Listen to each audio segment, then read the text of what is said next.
Okay, awesome. Yeah, so as we all know that Narsimha Chaturdashi is appearing. That is on Sunday, and I highly encourage and recommend everybody to join our Sunday program. We will be celebrating Narsimha Chaturdashi, and Prahlad Maharaj is the very own reason for advent of Lord Narsimha. So this is the great opportunity for all of us to glorify Prahlad Maharaj, and that's why. Uh, we will talk about Prahlad Maharaj, his teachings, his qualities, and what he is trying to say. So let's begin. Uh, this is teachings of Prahlad Maharaj. I'll start with pranam prayers and then we will get right into the presentation.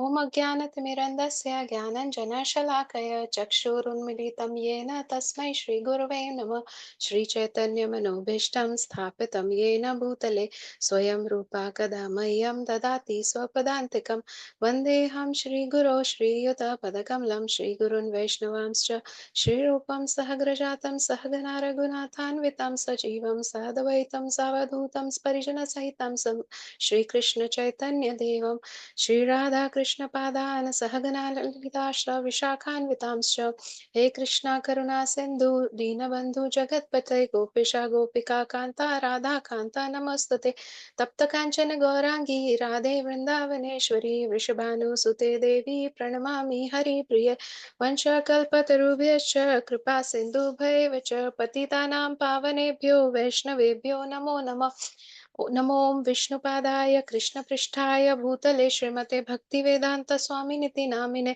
नमस्ते सरस्वती देवे गौरवाणी प्रचारिणे निर्विशेष शून्यवादी पाश्चात्य देश तारिणे जय श्री कृष्ण चैतन्य प्रभु नित्यानंदा श्री अद्वैत गदाधर शिवासदि गौर भक्त वृंदा हरे कृष्ण कृष्ण कृष्ण हरे हरे हरे राम राम राम हरे.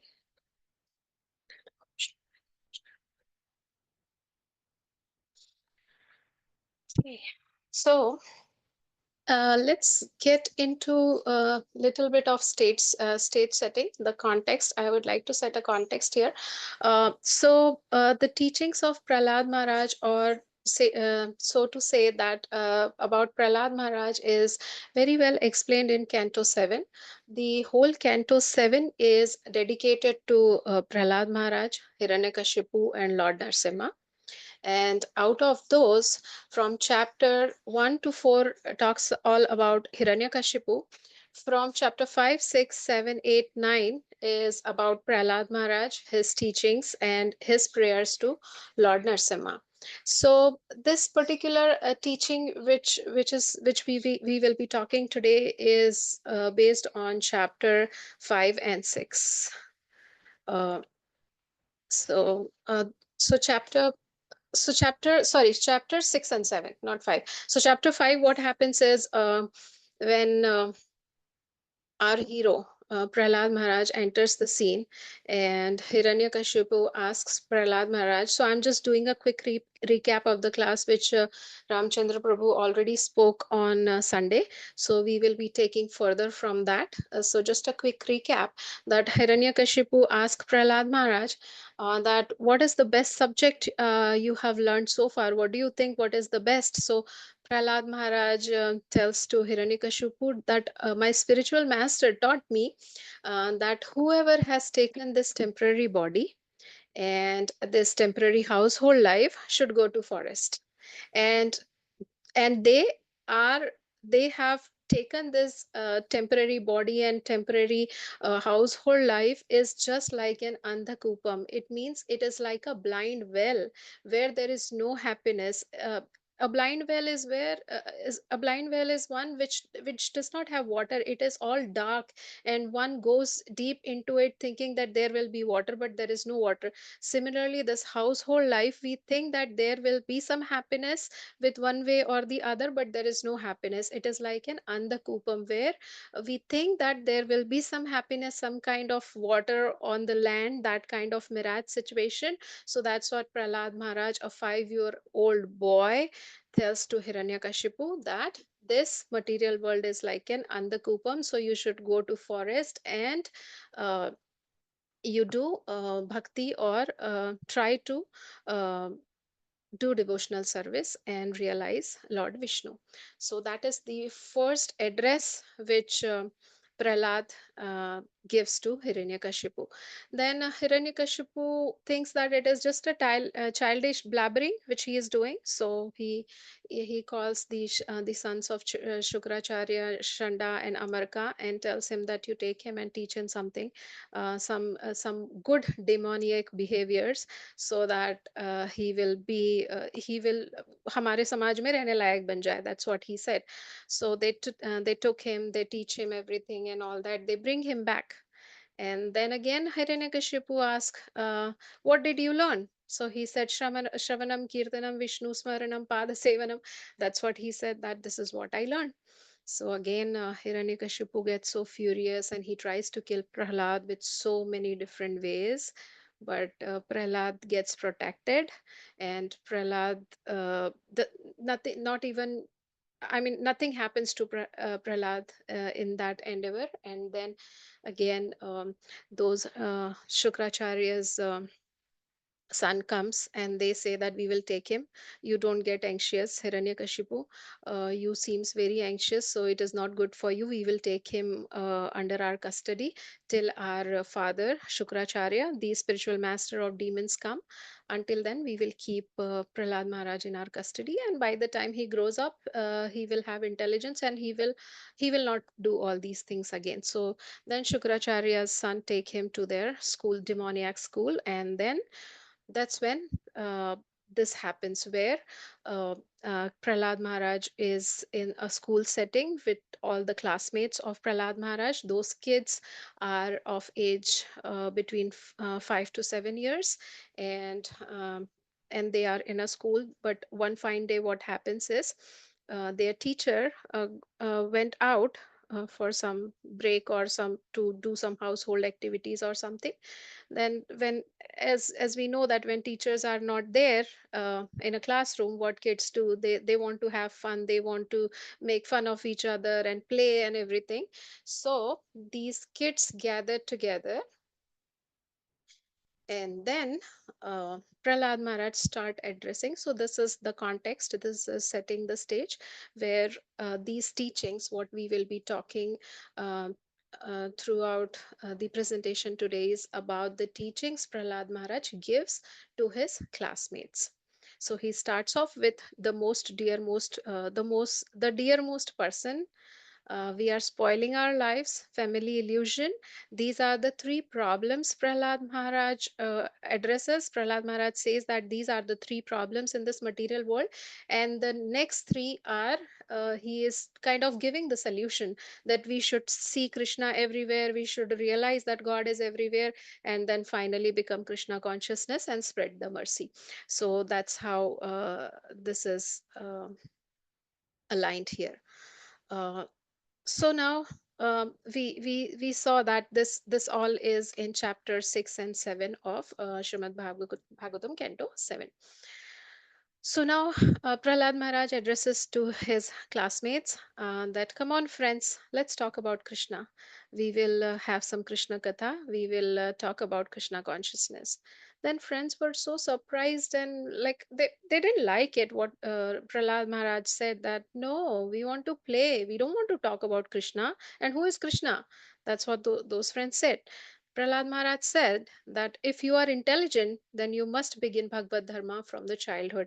And this is the very famous verse, Komara Chareta Pragya, meaning when you are intelligent, then you should start Krishna consciousness or Bhagavad Dharma right from the very tender age of 5, 6, like in the like Anagha we have in our congregation, right? So that is the age which Prahlad Maharaj is saying that we should begin Krishna consciousness. Bhagavad means supreme personality, and Dharma is regulative principles.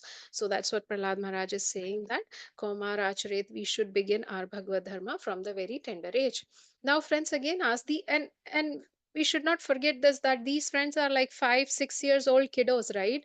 So they have very genuine questions. They are asking that why should we be very anxious to know Vishnu? We have so many other things, so many good games to play. Why we want to know Vishnu or Krishna? then Prahlad is saying that Vishnu is the dearmost person that we have forgotten. And Prabhupada here in this purport very nicely explained that in this world, we all are looking for that dearmost person, dearmost friend, that dearmost person in our life whom we can share, whom we can rely on, whom we can count on in our difficulties. So, that dearmost person we all are looking for, and there is nothing wrong in it because that is natural. That is what our innate nature is, and it is very natural to seek for that person. But dear devotees, we are seeking that at a very wrong place and in the wrong people, because this is by nature a temporary world. Everything whatever we are seeking here is temporary. It's going to get ended, it's going to get destroyed. Even if everything goes well, death will separate us. So, and we are the eternal soul, so we will not be satisfied with these temporary things. So that's why Prahlad Maharaj is saying that Vishnu is that dearmost person. And we know in Bhagavad Gita also, Krishna says, Suhridam Sarvabhutanam, that I am the well wisher of everybody. I am the I am that dearmost person who you are searching for. So that's what Prahlad Maharaj is saying. Now, friends are saying, why is he dearmost? Like, they are asking all genuine and logical questions. So Prahlad Maharaj is saying that by nature he is dear. That's his nature. That's how he is. That is the quality of Krishna. That is the quality of Vishnu, right? So that's what he is, and we have forgotten him. So we have to search for that dearmost person. That is what. Prahlad Maharaj is saying. And in this very own verse at the very bottom, it says that Durlabha Manushya Jivan. So Prahlad Maharaj is saying that we should take up this Krishna consciousness as soon as we can, because Manushya Jivan, or the human form of life, is very rare. And to get this human form of life, we have not done anything. It's just mere mercy of Lord that we have gotten this human form of life, because all other species in 8,400,000, this is the only species which can do Purusharth and achieve the highest perfection of the life. And what is the highest perfection of life? Is to know Krishna, is to love Krishna, is to realize that Krishna is everywhere. That is the perfection of life, and that we can achieve only in this human form of life. And we also know that human species is very less in number in that 8,400,000 species of in the species, right? So this is less, and on top of it is very rare. So we should not let this opportunity go just like that. So that's why we should look for Krishna, because Durlabha Manushya Jivan. Now, now friends are saying, like, uh, as normal, like, again, a very obvious question, that okay, we will endeavor for Krishna, we'll look for Vishnu, we will search for him, but what about my material necessities? We all know that Maslow's pyramid of need, right, which were at the very bottom has all those physical needs and all sorts of need, and at the top it has the need for self actualization. So here Prahlad Maharaj is directly talking about to achieve the topmost need in that pyramid, right? So the kids are asking that what about our needs, the lower level of the needs in that pyramid? So Prahlad Maharaj is saying that your sense gratification is automatically achieved as soon as you take the body. And here we can understand this by an example. Like when a soul takes a body of a hog, its senses get satisfied by eating stool. When a soul takes body of a camel, its senses get satisfied by eating thorny leaves, and the blood oozes out of its tongue, and camel thinks that he is enjoying his life, he is having fun in his life, but he is eating his own blood, and he is thinking he is having fun. So that is the sense gratification these species are having. So why human is making so much fuss about it by satisfying their senses?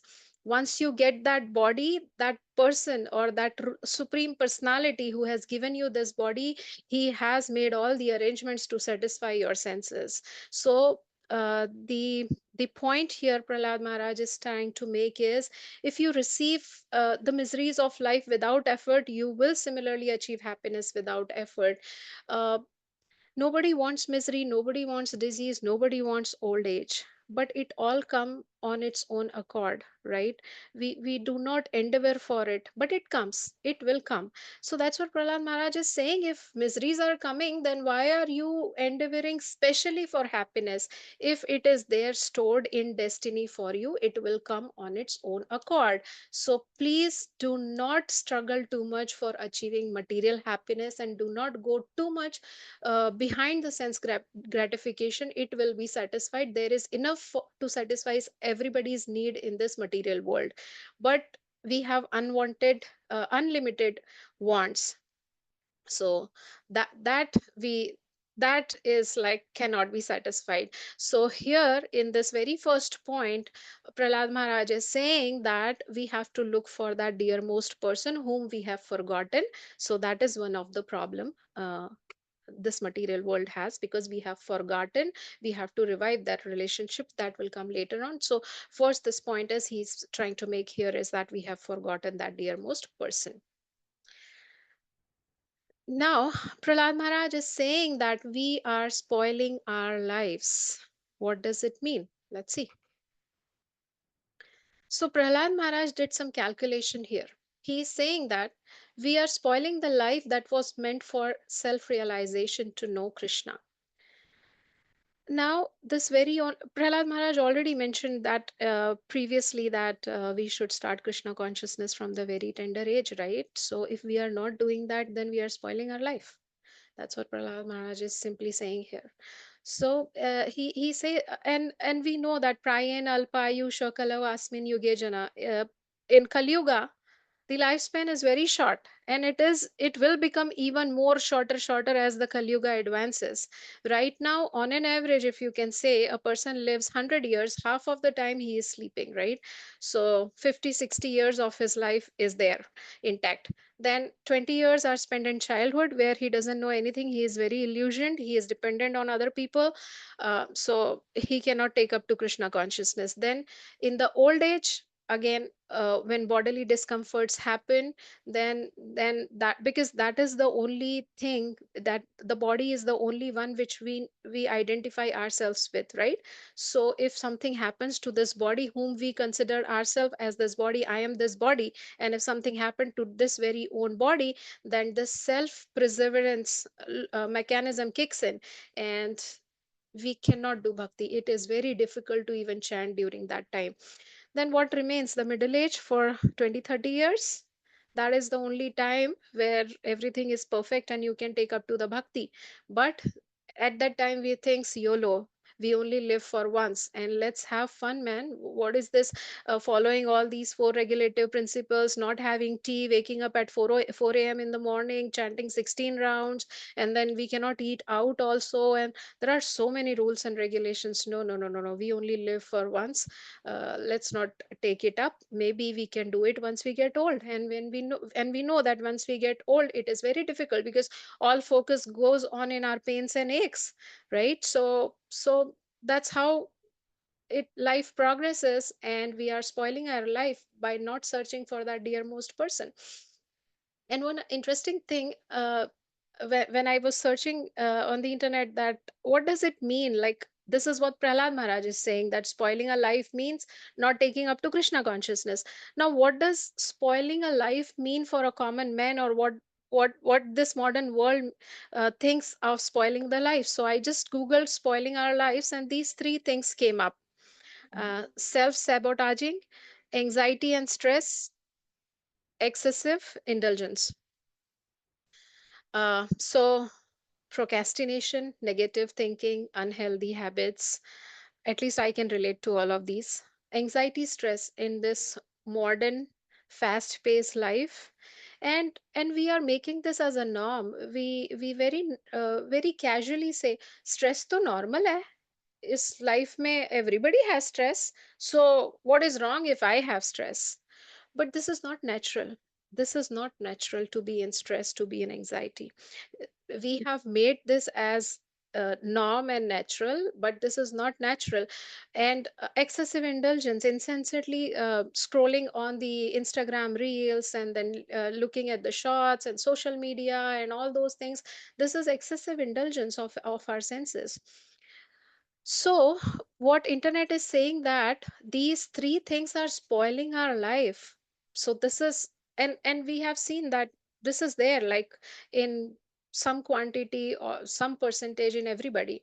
So what to do? So this Krishna consciousness is teaching us to go away from this. And how? This is Krishna consciousness, or any kind of spirituality, is teaching us to put the control back to the master. Right now, our senses are controlling our life. I want to see this, I will see this, because I only live once. I want to enjoy my life. I want to eat this, I will eat this. I want to go here, I will. At the end, I want to be happy. Do whatever makes you happy, man. Um, that is the buzzword these days, right? So in this doldrum of making yourself happy, we are we are we are lost. We are doing things which we are not supposed to do. So what this spiritual practice will do to us is, it will shift the control back to our soul. So now soul will direct you, because by doing mantra meditation, your mind will slowly come in your control. And once your mind comes in your control, the master of all the senses, the mind, once it comes in control, all the other senses will come in control. And once all the senses are in control, your soul takes the front seat. So this is what we are trying to do when we say follow spiritual practice, is we are trying to control our senses and give the controllership, or give the ownership to the soul, so that soul can make the decisions and soul can direct our life. So that is what we are trying to do here. And spirituality, in my little bit of experience in my this life, whatever I have gathered so far, spirituality, or whatever good practices you want to follow, you should do it when life is peaceful. We always say, right, chal raha hai yaar, same thing, same old, nothing new. So that is the best thing, I would say. If there are no adventures and no adversities in your life, that is the best period of your life to practice spirituality.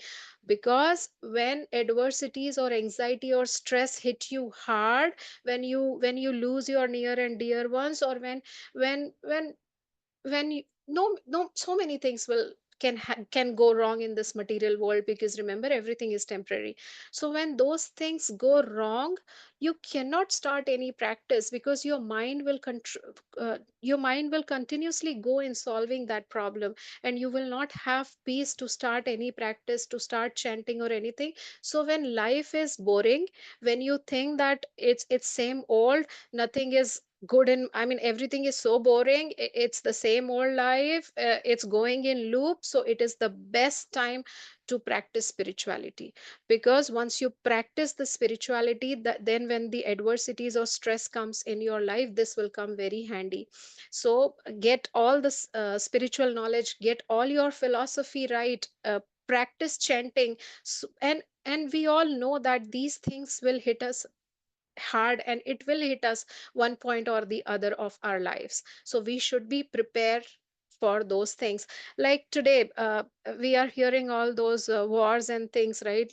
There might be a nuclear war between India and Pakistan. So they are not building nuclear bombs now, when they have declared the war, that okay, India, we will put bombs first, we will make bombs, and then we will. No, they all these things they have prepared it during the peacetime. So same thing, we should get our toolkit ready. We should prepare our nuclear bombs of spirituality when there is a peace in our life, when everything is going smooth. We should practice spirituality so that our toolkit is ready when we need it. We should not gather our tools when we need it. It will not happen. It will not happen, because your mind will not be sane. So that's what Prahlad Maharaj is trying to say here. That is the point Prahlad Maharaj is making here, that we are spoiling our life by not practicing spirituality. So it's saying that instead of being very anxious to stimulate our senses to increase material happiness, we should try to attain spiritual happiness by practicing Krishna consciousness. And also in Prabhupada, in one of the purports, Prabhupada, oh, it's already 9 o'clock. Prabhupada is mentioned that the more you endeavor for material happiness, it's like a butterfly. That happiness is like a butterfly. The more you try to catch it, it will fly.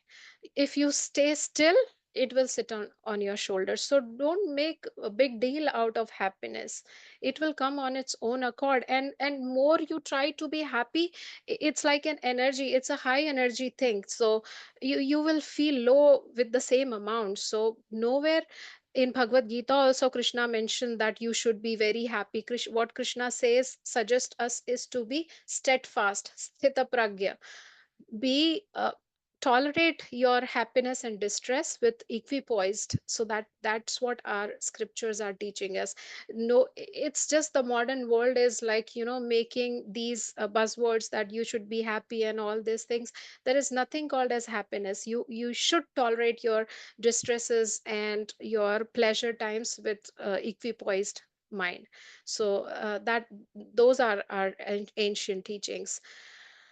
Okay, so another problem, Prahlad Maharaj, here is highlighting is family illusion.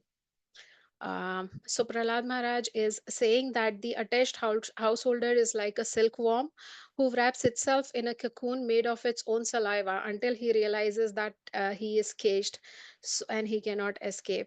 So same thing we all are doing. We are making ourselves so comfortable in this uncomfortable life, and we are thinking that we are enjoying our life.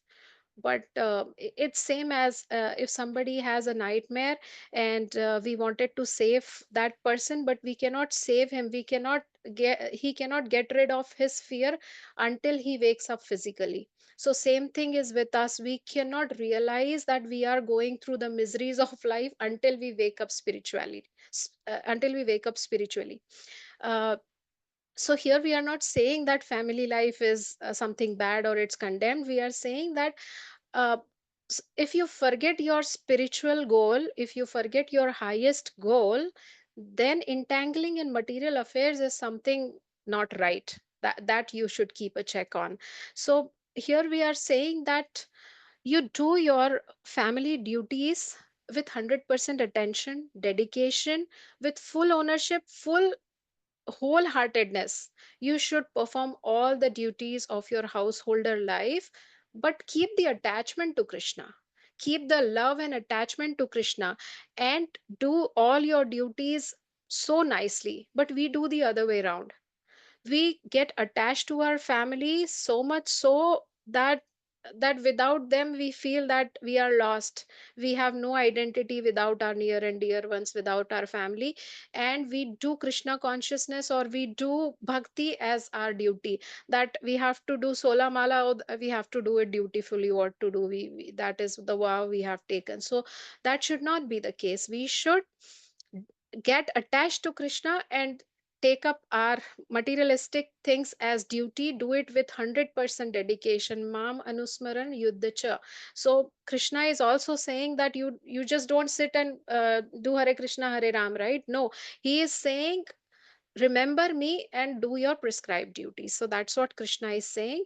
One example here about getting entangled in family life. So once Indra was cursed by Brahaspati, and he said that you go to material world and be a hog for 1 year. So Indra comes to material world, and he makes a family here. He get married, and he gets so many piglets, and he is eating stool and enjoying.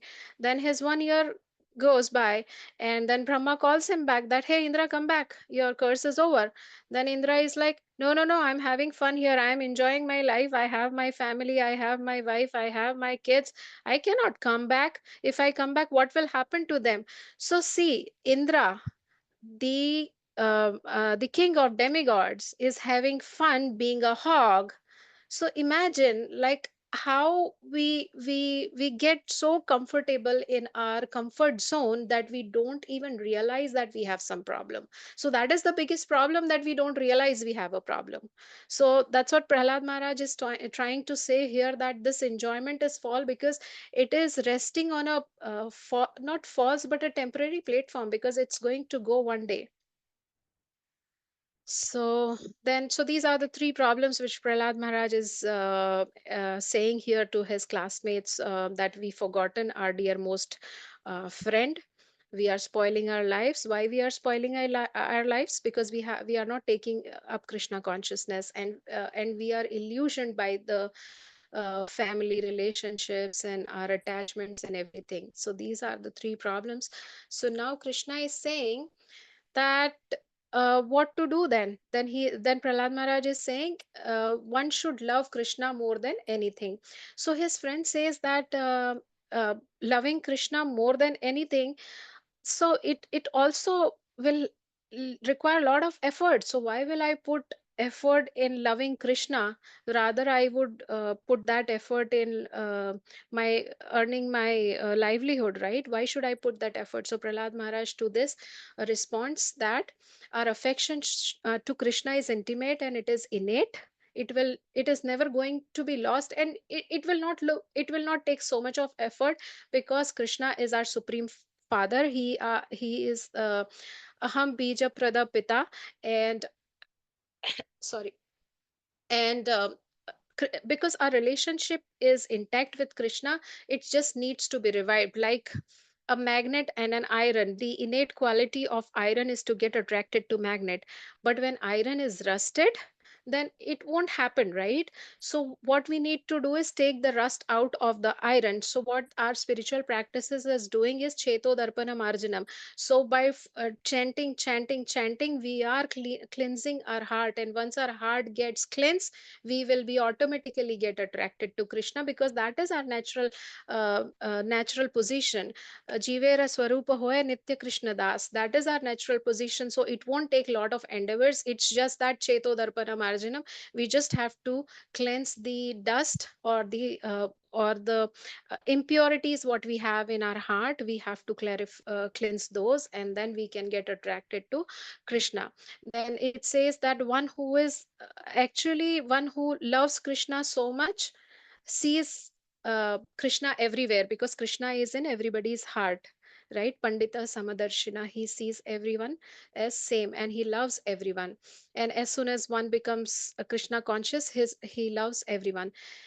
And Krishna also instruct Arjuna to think about him, Manmana Bhav Mad Bhakto. And how do you do all this? Is there are some methods mentioned in Nectar of Instruction by Rupa Goswami. He says that atyahara prayasascha prajalpo niyamagraha janasangascha lolyam cha shadabir bhakti vinashyati. So if you do like if you get into the company of people who are not Krishna conscious, then definitely it will get impacted. So your association matters. So you should always be in devotee association. You should not do prajalpa. You should not endeavor for things which are way beyond your capacity. So if you follow all these things, your bhakti will not be destroyed. And how to increase your bhakti is utsaha nishchayat dhairyat. So these are the things, if you do, you can inculcate love for Krishna. It's 9:11, so I will just move a little bit faster because we are running short of time. So unless one is situated on the Krishna consciousness platform, there is no question of universal brotherhood, and this is very much needed in this modern world. We cannot have peace in the world unless we teach Krishna consciousness, or unless we alter the consciousness of people, because it's not going to come superficially or artificially. It We have to address the root cause, realizing that God is everywhere. Although he is not seen, he can still be perceived. So there are three kinds of evidence for which we can know anything, right? uh, Pratyaksha, Praman, Anuman, and Shabda. Pratyaksha are our senses are imperfect. We all know that there are four defects a conditioned soul has. One of those is imperfect senses. So to know Krishna by pratyaksh, like we Krishna hai to samne kyun nahi aate? Krishna is there in front of you, but our senses are imperfect. That's why we cannot perceive him, that's why we cannot see Krishna. So pratyaksh pramana is, it's very difficult for us because we have the conditioned soul have imperfect senses. Anuman, hypothesis, this is hypothesis at the end, so we don't know if it is true or not. Shabda praman, so we can only realize or know Krishna through Vedic knowledge, through disciplic succession, surrendering to Guru and reading the scriptures is the only way out to know Krishna. And I was listening one of the lectures where they say that if you don't believe in Shastras, it is one of the Nama Aparadh. So we should believe in Shastras because that is the only way we have uh, to know and perceive Krishna. So so the method they are saying is Tatvidhi Pranipatena Pariprashnena Sevaya. That is one of the method. Then and also realizing that God is everywhere. Krishna has mentioned this multiple times in various verses in Bhagavad Gita. Um, mat, Mata parataram nanyat kinchidasti dhananjaya aham sarvasya prabhavo. So these are the ways which reading scriptures, practicing Krishna consciousness, associating with devotees, and realizing Krishna and that Krishna is everywhere is the highest goal of human life. Even your Maslow's pyramid of needs says that actualization or self-realization is the highest need. So that is the success of one's life. So what we want to do is to see Krishna everywhere. Ito narsimha parato narsimho yato yato yami tato narsimho bahir narsimho hridaye narsimho.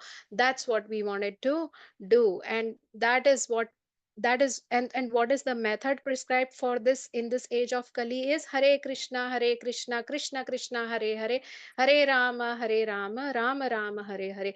That is the method prescribed for this age to perfect your life. And once we realize that Krishna consciousness is the perfection of life, we should spread this Krishna consciousness. Whatever mercy we have gotten from our Guru, our spiritual master, we should spread this mercy and we should give Krishna consciousness to everybody. And Krishna himself said in Bhagavad Gita that one who spreads Krishna consciousness is very dear to me, and he will definitely attend me. And again, in this era of terrorism, wars and everything, peace and brotherhood can only be established when people's heart will change. And how people's heart will change? When people start seeing Krishna in everybody, when we see that it's nothing but Krishna, it's Krishna everywhere, then only the hearts of people will change, and that's when the brotherhood or peace will be established in this world. So we have all the way more reasons to spread Krishna consciousness. So with this, I will stop.